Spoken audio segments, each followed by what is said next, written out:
Crime Classics, brought to you by Plymouth, with a reminder that tomorrow is the day for your first look at the big, bright, beautiful new 54 Plymouth. On display tomorrow. Good evening. I am Thomas Hyland with another true story of crime. Listen.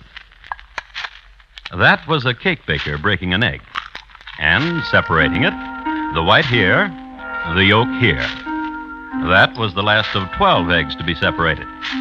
Next step in the recipe, beat the whites. Our cake baker is French and a good baker, too, so, of course, the cake will be of a lightness and a delicacy that... a cake that kisses back. Pour in the sugar, the flour, and now the ingredient that makes this cake different from all other cakes. You didn't hear anything because it was only a smidgen. And smidgens don't make any more noise. Not even a smidgen of arsenic, which that was. The noise comes later. So tonight, my report to you on the 7-layered arsenic cake of Madame Lafarge. Crime Classics, a new series of true crime stories taken from the records and newspapers of every land from every time. Your host each week, Mr. Thomas Hyland, connoisseur of crime, student of violence, and teller of murders. First, a message for all of you. This is the week, tomorrow's the day. The day the great new 54 high-style Plymouth comes to town, and the $25,000 contest, with a chance for you to win a brand new 54 Plymouth or one of hundreds of cash prizes. You'll love the new 54 Plymouth. It's big, bright, beautiful. Longer this year with a low, wide, sleek silhouette. And inside, Plymouth brings to the low-price field the luxury of high-style interiors with an exciting array of new fabrics and color combinations for you to choose from. Power steering is available in the new 54 Plymouth. Full-time power steering to help you every mile you drive. And you like the way it makes parking in tight places a cinch because it does 80% of the work for you. 3 new Plymouth lines this year, too. New Plaza, New Savoy, New Belvedere. 3 separate lines, and in every line a wide selection of body styles and color combinations to choose from. The 54 Plymouth has 64 new features and advancements. Yes, it's 64 for 54. And tomorrow's your day for a first-hand look at this dramatic new car. Tomorrow starts the Big Plymouth contest, too. So be sure to get your entry blank from your Plymouth dealer when you go in to see the big, bright, beautiful new 54 Plymouth tomorrow. And now, once again, Mr. Thomas Hyland and his report on the 7-layered arsenic cake of Madame Lafarge.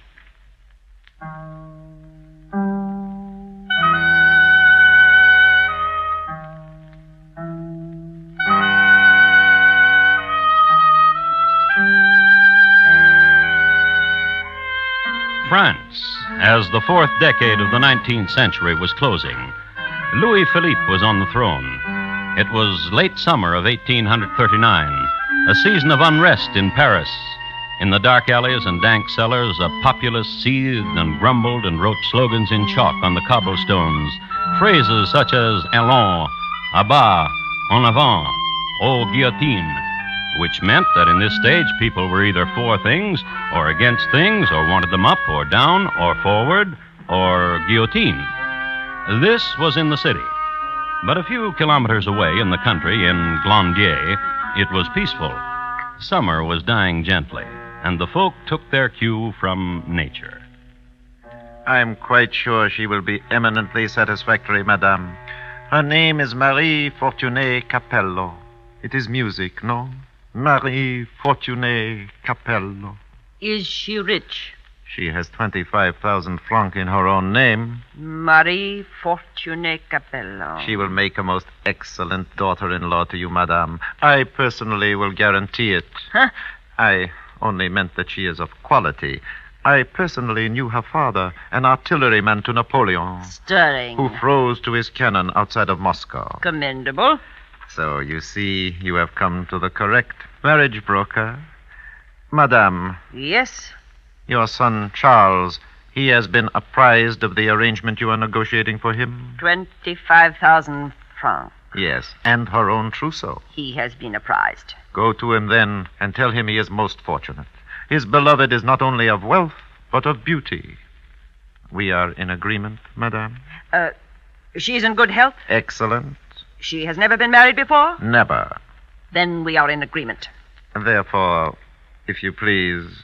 10% of 25,000. 2,500 francs. Here.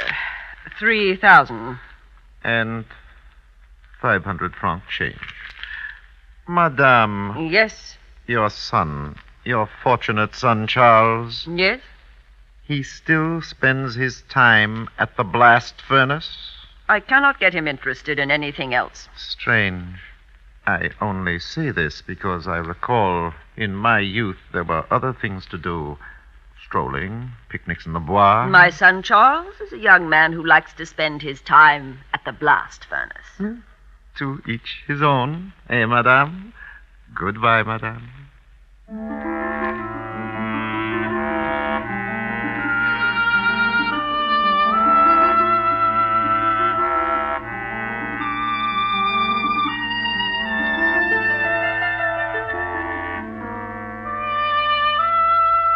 Charles Lafarge was one of those rare individuals who was just a natural-born smelter, an unsung Bessemer, as it were.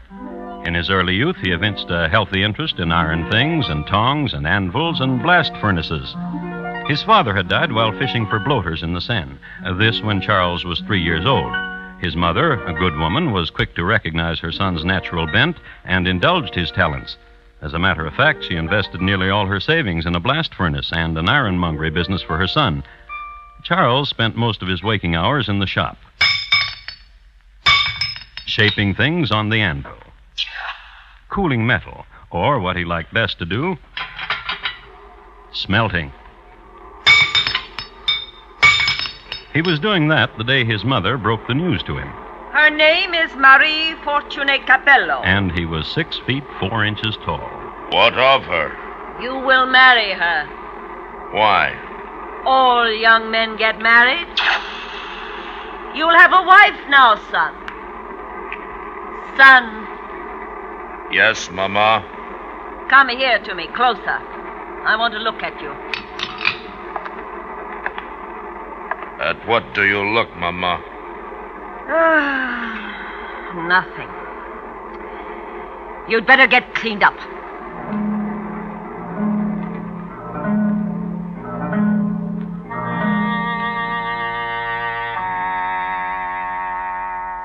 And he did. Charles got cleaned up. He bathed, shaved, and got into the clothes of a gentleman of the country. He was introduced to his fiancée, made guttural noises of approval, and in a few hours they were married. The ceremony took place in the empty and dismal halls of the Lafarge castle. In attendance were Mama Lafarge and one Denis Barbier. Denis, it should be mentioned, was an employee and bosom friend to Charles. And it must be assumed that Denis was happy for his friend for having brought such a winsome and lovely creature into an abode usually reek with odors of sulfur and slag. At the end of the ceremony, Denis offered his arm to Mama, and they left. Then, this is what happened to the newlyweds. But it frightens me. Frightens? Please. Frightens? How? The terrible heat of it. Well, it is a fire. It is hot. How frightens? Please. Look to me. Yes. This bar, this iron bar. Do you see? Do you see it bending? It. Look. Look. Why did you not look? I do not know. My mama said to me you would do what I say you do. I will try. Well, then look to me. Yes. This metal piece, this round metal piece, you see? Yes. For you. What? For you. I don't... To lock about you if you will run away from me. A shackle? Do not run away from me. Oh, don't touch me. Husband to you.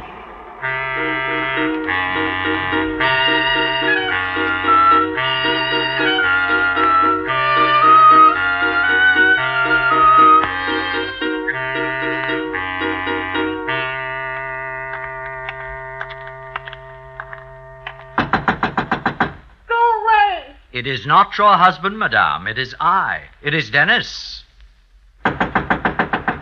It is Dennis. Dennis. What do you want? Your husband sent me to speak with you. May I come in? Your husband said I was to enter your rooms and to speak with you. Thank you, madame. To speak to me of what? Madame, how long has it been since you've been here in the chateau? You know it. 4 months more. Such joy you have brought to all of us. Of course, we have not seen much of you since you've locked yourself in your room for the most part, but if this makes you happy, all of us are happy. Say what you wish to say and get out. I bring sad news. What? Your husband has gone to Paris alone. I will turn my back while you weep. You finished? Oh, madame, you look so radiant after a good cry. When did he go? This morning. Oh, He has a plan for a blast furnace, a new principle. my husband. He was introduced to pencil and paper just last week, and already he has the theory for a new furnace. Remarkable, is it not? I wish him well. He asked me, shy man that he is, to say another thing. The 25,000 francs, which is banked in your name, he wishes it. Where are you, madame? Poor madame. Where are you, madame? I would give it to him. Just a while ago, below at the furnace, he fashioned a thing. Oh, it's diabolical, the equipment your husband can make. Before he left, he lifted it up with both hands and said, "Just my wife's size." Ugh. And if I give it to him? He will have compassion for you. He says only that. He will honor your desire to remain alone. Very well. Ah, you are a good wife. Oh, a word. Yes? I, too, have compassion for you. You must understand that. Compassion? Why? Your husband is a brute. He is a brute. He is also an imbecile. Yes. He is better off if he is dead. Yes. What? I said yes. He is better off if he is dead. Of course he is. Madame, I take your leave.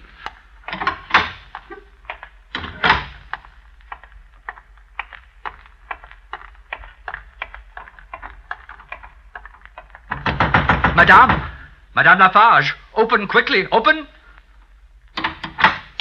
Monsieur Dennis, Madame, what are you doing in my chambers? a terrible thing, so terrible. What are you talking about? What she has said. Who? The wife of your son. She said What? Oh, What is it? that she wished your son dead. I'm sure every wife in the world has wished her husband dead at one time or another. But the way it was said. How? With a kind of madness, with a curling of the lips, a clawing of the hand, with hate, with purpose. "I wish my husband dead," she said. "The heavens give me strength to make it so," she said. No. Yes.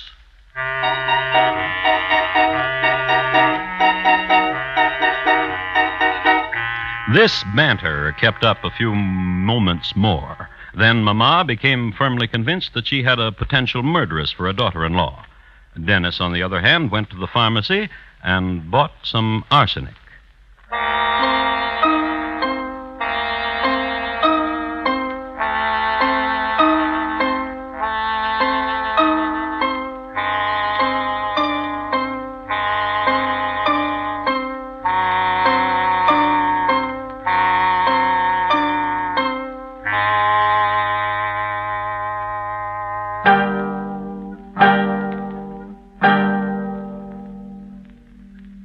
You are listening to Crime Classics and your host, Mr. Thomas Hyland.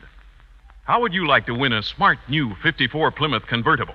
Well, you couldn't get one for doing less, so be sure to enter the exciting Plymouth contest that starts tomorrow. $25,000 worth of prizes in all, 6 sleek new 54 Plymouths to be given away, and hundreds of cash prizes. How do you enter? Easy. Tomorrow, visit any Plymouth dealer and see the exciting new 54 Plymouth. Look it over, sit in it, ask questions.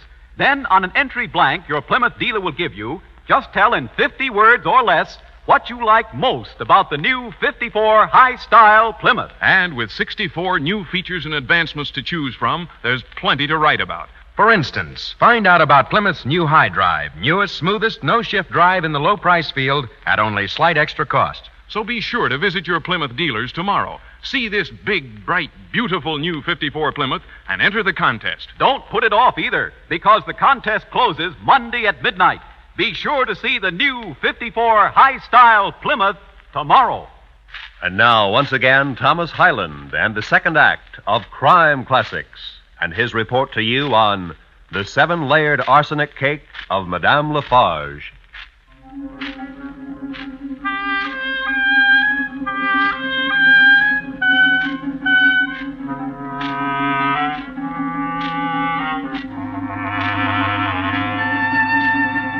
If you happen to pick up any standard almanac of France for the year 1840 and look up the climate for the first week of the year, you will read Il fait froid. That's the French way for putting it that there were blizzards and snows and hails and sleets and cold rains. As a matter of fact, this was one of the most miserable weeks in the annals of French weather. It is only legend, but it's worth mentioning. A freak storm up from the provinces caused a fall of frozen bloaters on the banks of the Seine. And northward, in the town of Glandier, the blizzard swirled bleakly around the parapets of the Lafarge castle. But on the main floor, in a kitchen lighted by a roaring blaze and warmed by a scene of domestic enterprise... No, you must take the dough and roll it. There, on the table of my aunt. Your aunt must have been too generous, Madame Lafarge, to have given you so much furniture. Knead the dough, daughter-in-law. And now I must ask you a question. What is it? Do you hate my son, your husband? I will answer you. At times I do hate him. This I can understand. But do you wish him dead? Oh, no. Oh, perhaps in a burst of fury, yes, but... Oh, no, he... Yes? Like a child. Like a small child. Dennis said... What? Nothing. Dennis is so quick to take offense. He cares so much for my son. Have you noticed? Truly a friend, truly. I feel for your son. Somehow, right now I feel for your son a warmth. So the baking of these cakes, which I will send to him in Paris. I am the most fortunate of mothers-in-law. I have resolved to give my marriage every chance to forget what has happened. Therefore, I will do as my husband bids. You will send him the money? All of it that is in my name. 25,000 francs? To the sou. I will send it along with the cakes. Marie. Yes, dear mother-in-law? You are good. It is important that Charles build his blast furnace. When that is done... Never mind. Here, will you put the dough in the pans? There should be enough to fill those 5 small ones. Gladly. I will wash my hands and write Charles a note. You'll find the pen on the desk of my aunt. And when you are finished, we will put it with the cakes and the money. And Dennis will mail all of it. Let me kiss you. And they offered each other their cheeks.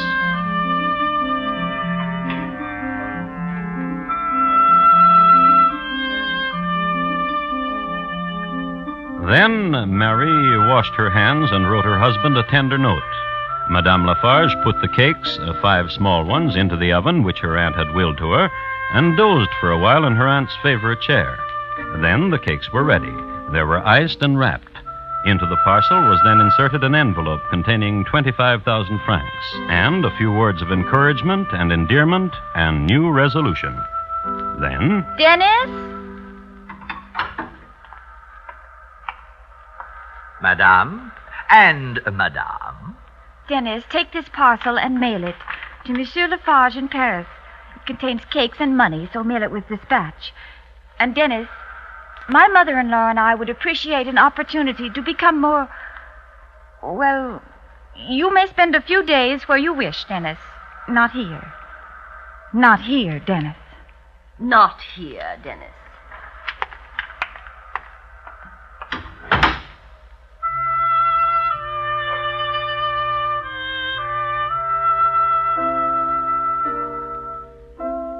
Oh, Charles Lafarge got the parcel all right. It was mailed all right, and he got it.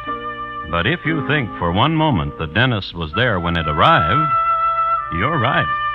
So, my dear friend Charles, I thought that you would be lonesome in Paris. So many of the young men get lonely in Paris. You are good. So I thought to... Now, who could that be? Charles. Charles? Now, who could that be? May I see? I will see. Oh. Thank you. A package for you, Charles. A package? Yes, it is. May I open it for you? I will open it for you. It's from Glandier. From your wife. What could it be?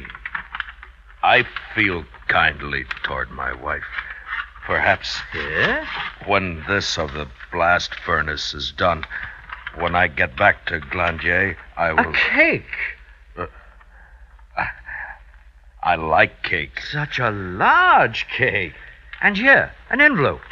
Oh, money. How much? 3,000 francs. I hoped she'd send the 25. Oh, there is a note here, too. Read it to me. Dear Charles, keep warm. Here is cake. Here is money. Your wife, Marie. Charles, Yes? may I cut a piece of cake for you? I will cut a piece of cake for you. Myself, I will eat none of it. My stomach is turning into a paunch. It is a fine-looking cake. Here, eat. Do you like it? Is it good? Is it light? Yeah. More.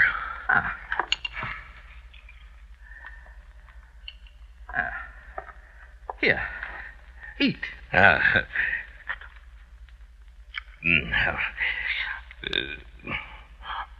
What's the matter?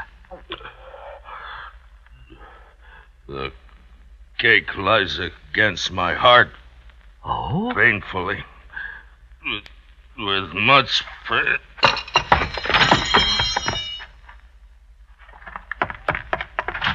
Help! Help! My friend is sick. Doctor! Doctor! My friend has eaten of cake and he is sick. His wife sent him cake and he is sick.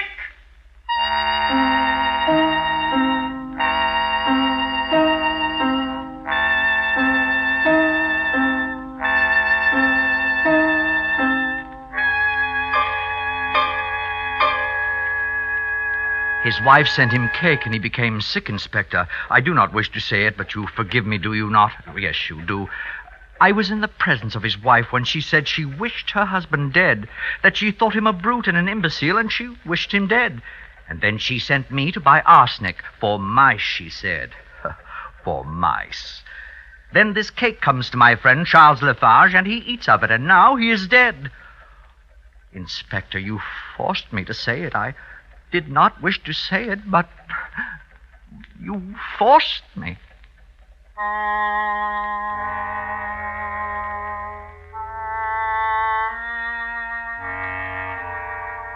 Marie Fortunée Capello Lafarge was arrested on the charge of murder. She was put in prison in January 1841 and brought to trial in July. It is safe to say that this period was a time of travail, for Marie lost 40 pounds, her golden hair turned to silver, and her youthful complexion turned ashen. These, in the main, were observations made by Raoul Lessy, the George Garvey of the Fourth Estate of that day. Nor, during the trial, were the interrogations less unmerciful. She was asked, first of all, whether she loved her husband. Less, perhaps, than other women. More, perhaps, than some. And did she ever say she wished him dead? No, not meaningly. May I make a statement? My name is Denis Barbier. Charles Lafarge was my good friend. We addressed each other in the second person singular, familiar as tu. I grieve for his death. I grieve that his widow has been placed in such a precarious position. Yet I am forced to say that I, Denis Barbier, friend of Charles Lafarge, did hear Marie Lafarge wish her husband dead meaningly. You provoked me. Poor little thing. You did. You provoked me. If you wish to say so, I will not disagree. Wife to my friend Charles Lafarge, now dead by poison. Of arsenic, indeed, which Dennis himself had purchased. I myself purchased the arsenic and gave it to you. It was for mice. For mice, if you wish to say so, I will never disagree. It was for mice. For mice. Ask my mother-in-law. Ask her. Madame Lafarge. Very well. I recall no mice. I run a clean chateau. And your daughter-in-law says for mice. I say you killed my dear friend Charles Lafarge. Murderous! No! Murderous! No! Yes! And what of the cake? There were 5 small cakes. There was but one cake, a large cake of 7 layers. Ask my mother-in-law. Ask her. Madame Lafarge. I do not remember. You yourself put them in those 5 pans. I do not remember. Murderous! No! Yes! And what of the money? From the bank, I took 25,000 francs and put them in the parcels. There was only 3,000 francs in the parcel. Murderous! Murderous! Murderous!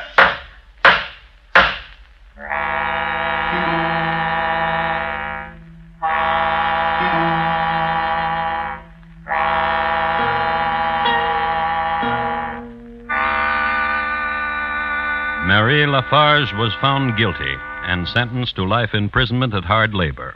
Also, occasional exposures in the pillories. Then, Mama, 12 years later on her deathbed, suddenly... I remember. I remember. It was not a 7-layered cake.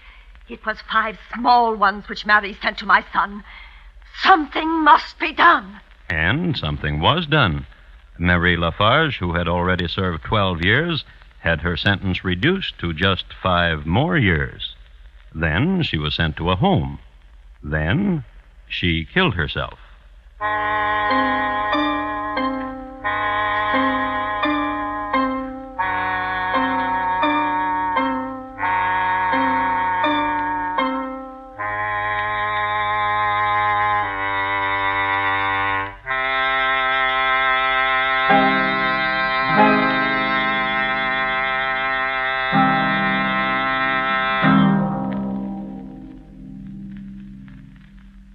Thomas Hyland will return in just a moment to tell you about next week's Crime Classic. It's big, the 54 Plymouth. It's bright, the 54 Plymouth. Big, bright, beautiful too. The 54 Plymouth is the car for you. Yes, the new 54 high-style Plymouth is the car for you, and tomorrow's the day to see it. Tomorrow's also the day to enter the big $25,000 Plymouth contest. You'll find all the easy rules and a complete list of prizes on the entry blank your Plymouth dealer has for you. So remember, you have a date tomorrow to see the big, bright, beautiful new 1954 Plymouth. And here again is Thomas Hyland. Next week, the broad state of New Mexico, at a time when it was worth your life to walk down the street, armed or unarmed, day or night. My report to you will be on Billy Bonnie Bloodletter, also known as the Kid. Thank you. Good night.